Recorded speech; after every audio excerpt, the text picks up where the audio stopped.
Welcome to TS news. ఫలితం ఊహించినదే. ఖచ్చితంగా series టీమిండియాదే అని సిరీస్ ప్రారంభానికి ముందే అభిమానులంతా ఊహించినటువంటిదే. కాకపోతే 5-0 అనుకున్నటువంటిది 4-1 తోటి శుభ్మన్ గిల్ నేతృత్వంలోని జూనియర్ టీం జింబాబ్వేని చిత్తు చేసి సిరీస్ చేజిక్కించుకుంది. మొదటి టీ20లో ఓడిపోయిన ఆ తర్వాత గిల్ సారథ్యంలోని యువ జట్టు పుంజుకున్నటువంటి తీరు అమోఘం. మొత్తం మీద ఈ సిరీస్ వల్ల ఎవరికి ఉపయోగం? ఎందుకంటే టెస్ట్ ప్లేయింగ్ హోదా ఉండి కనీసం టీ20 వరల్డ్ కప్లో అర్హత కూడా సాధించలేకపోయినటువంటి జింబాబ్వేకి ఒక జట్టుని పంపించడం వల్ల ఏం ఉపయోగం అంటే దానికి సరైనటువంటి సమాధానం సీనియర్లు రోహిత్ శర్మ, విరాట్ కోహ్లీ, జడేజా లాంటి వాళ్ళు రిటైర్ అయిపోయినటువంటి తరువాత మన యువ ఆటగాళ్ళు ఎంత మటుకు ఛాలెంజ్ని స్వీకరించడానికి సిద్ధంగా ఉన్నారు అనేటువంటి దానికి సమాధానం వెతుక్కోవటానికే ఈ సిరీస్ అని చెప్పేసి చెప్పచ్చు. దానికి సరైనటువంటి సమాధానం లభించింది కూడా. శుభ్మన్ గిల్ 4 మ్యాచ్లు వరుసగా గెలిచి సిరీస్ సొంతం చేసుకున్నటువంటి కెప్టెన్గా తన్ని తాను ప్రూవ్ చేసుకున్నాడు. ఈ ఏడాది ఐపీఎల్లో కెప్టెన్గా పెద్ద రాణించకపోయినా కూడా మొత్తం మీద తనకు వచ్చినటువంటి జాతీయ బాధ్యతల్ని సక్రమంగా నిర్వర్తించాడు. As a batter, as a captain తనకి తను ప్రూవ్ చేసుకున్నాడు. పర్టికులర్గా ఇండియన్ టీంలో ఉన్నటువంటి అభిషేక్ శర్మ కావచ్చు, శివం దుబే ఇద్దరు ఆల్రౌండర్లే అనేటువంటిది అందరికీ తెలిసినా కూడా మొత్తం మీద వాళ్ళని బౌలర్లుగా మిగిలినటువంటి కెప్టెన్లు పెద్దగా ఉపయోగించుకున్నటువంటి సందర్భాలు లేవనే చెప్పాలి. ఈవెన్ ఫర్ దట్ మ్యాటర్ ఐపీఎల్లో కూడా. కానీ వాళ్ళిద్దరి చేత బౌలింగ్ చేయించి వాళ్ళల్లో ఒక చక్కటి ఆల్రౌండర్ ఉన్నాడు అనేటువంటిది తెలియజేశాడు శుభ్మన్ గిల్ తన నాయకత్వ లక్షణాలతోటి.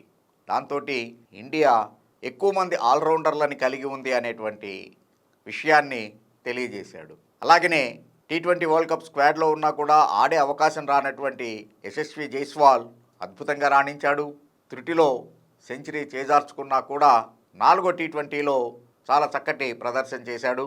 అలాగనే అభిషేక్ శర్మ, రియాన్ పరాగ్, రింకు సింగ్ ఇంతకుముందు టీ20 స్క్వాడ్లో ఉన్నా కూడా మరొకసారి అతనికి చక్కటి అవకాశం లభించింది.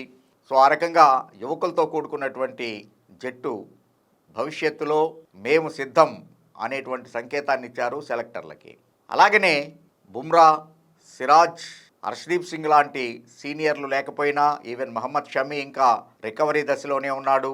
సో కాబట్టి ఇలాంటి సీనియర్ బౌలర్లు లేకపోయినా కూడా ఖలీల్ అహ్మద్, ముఖేష్ కుమార్, తుషార్ దేశ్పాండే రెస్పాన్సిబిలిటీ తీసుకొని ప్రత్యర్థి వికెట్లు సాధించటం ఆనందాన్ని కలిగించేటువంటిదే. జడేజా రిటైర్మెంట్ తర్వాత జడేజాకి రీప్లేస్మెంట్ ఎవరు ఈ షార్టర్ వెర్షన్లో అనేటువంటి దాంట్లో ఒకసారి ఈ వీడియోలో నేనే చెప్పాను, Washington Sundar will be the right replacement అని.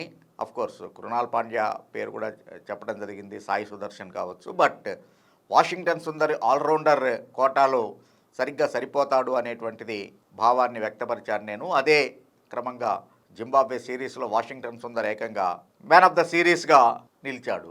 సో కాబట్టి భవిష్యత్తుకి సుందర్ అలాగనే రవి బిష్ణోయ్ కూడా స్పిన్నర్లుగా మంచి అవకాశాలు ఉన్నాయి, చాలా చక్కగా రాణిస్తారు అనేటువంటిది. సాయి సుదర్శన్ టీంలో ఉన్నా కూడా అతనికి ఆడేటువంటి అవకాశం రాలేదు. సో డెఫినెట్గానే వీళ్ళు ఫ్యూచర్ స్పిన్ డిపార్ట్మెంట్ని రెస్పాన్సిబిలిటీ తీసుకుంటారు అని చెప్పేసి చెప్పచ్చు. సో ఓవరాల్గా ఈ సిరీస్ ఫలితం ముందే ఊహించినా కూడా కుర్రాళ్ళు తమకు వచ్చినటువంటి అవకాశాలని చక్కగా ఒడిసిపుచ్చుకొని చక్కటి ప్రదర్శన చేసి తమ స్థానాల్ని మరింత మెరుగుపరుచుకునేటువంటి విధంగా చేశారు అని చెప్పచ్చు. ఈవెన్ సంజు శాంసన్ అటు సీనియర్ టీం తోటి ఉన్నాడు, ఈసారి కూడా అతనికి అవకాశం వచ్చింది. ఈవెన్ 5th టీ20లో అయితే కనుక మొదట్లోనే టాప్ 3 బ్యాటర్లని కోల్పోయినటువంటి దశలో సంజు శాంసన్ మొదట్లో చాలా నిదానంగా ఆడి ఆ తర్వాత గేరు మార్చి అతను అర్ధ సెంచరీ చేసినటువంటి విధానం అయితే ఖచ్చితంగానే మిడిల్ ఆర్డర్లో సంజు శాంసన్ ఉండాలి అనేటువంటి భావాన్ని కల్పించాడు తన బ్యాటింగ్ తోటి. సో అందుకని ఈ సిరీస్